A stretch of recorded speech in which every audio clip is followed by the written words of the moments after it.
Gjesti po vazhdon të ketë raporte të tensionuara me banoren e rikthyer, Egli takon Nelin, edhe pse përpjekjet për ndriçim të situatës kanë qenë të pranishme përmes spektaklit, duket se disa keqkuptime në marrëdhënien e tyre vazhdojnë të ngelen pezull. Kjo situatë ka shkaktuar shumë diskutime dhe spekulime mes ndjekësve. Nelin, banori nga Kosova i ka thënë se nuk është fajtor as pak pasi i ka treguar që në fillim se si e ndjen situata. Ai thekson se ka qenë i sinqert në qëndrimet e tij, duke shtuar se ndihen si një person që është lënë në errësirë nga Egli. Kjo situatë duket se e ka rënduar ndjeshëm. Nelin, e së fundmi, Gjesti ka qenë duke folur me veten për marrëdhënien me konkurrentën. Ai ka ndarë mendimet e tij të brendshme dhe shqetësimet në lidhje me marrëdhënien e tyre, duke përcjellë një ndjenjë të thellë të frustrimit. Jo Egli tako, ka përfunduar. Ti me mua mos rri në lidhje, por mos u kthe kundër. S'po të ka hije, me më lën mua në faj për çdo gjë. Jo valla, shprehet ai. Gjesti duket se ka arritur në një pikë ku ndjen se nuk mund të vazhdojë më kështu. Ai ka theksuar se ndjenja e fajit dhe përgjegjësisë po e rëndon gjithnjë më shumë. Po më duket me lën unë në faj komplet veten dhe me u kry çdo sen. Nuk ka zgjidhje tjetër, thot ai me shqetësim. Nelin,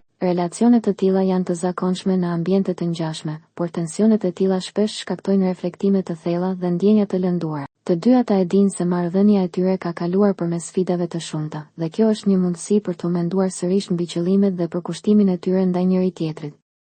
Pritet të shihet në vijim se si do të ecë ky raport dhe nëse do të ketë diçka më shumë mes tyre. Fansat e dyshës po presin me padurim një zhvillim të ri, që mund të shfaqë një ndryshim në marrëveshjet e tyre. Do të jetë interesante të shihet nëse ata mund të tejkalojnë këtë krizë dhe të gjejnë një bazë të përbashkët. Nelin, këtë periudhë sfiduese, ndjekësit gjithashtu po spekulojnë për rolin e tyre në spektaklin e ardhshëm dhe si do të ndikojë kjo situatë në performancat e tyre. Konfrontimet emocionale shpesh çojnë në intensifikimin e dramës, e cila është një komponent i rëndësishëm i çdo shfaqje reality. Nelin, e ardhmja e marrëdhënies mes Gjesti dhe Egli mbetet në ajër. Spekulimet dhe diskutimet vazhdojnë të rriten dhe vetëm koha do të tregojë se a do të kenë mundësi të rikthehen në një marrëdhënie më të shëndetshme apo do të vazhdojnë të mbeten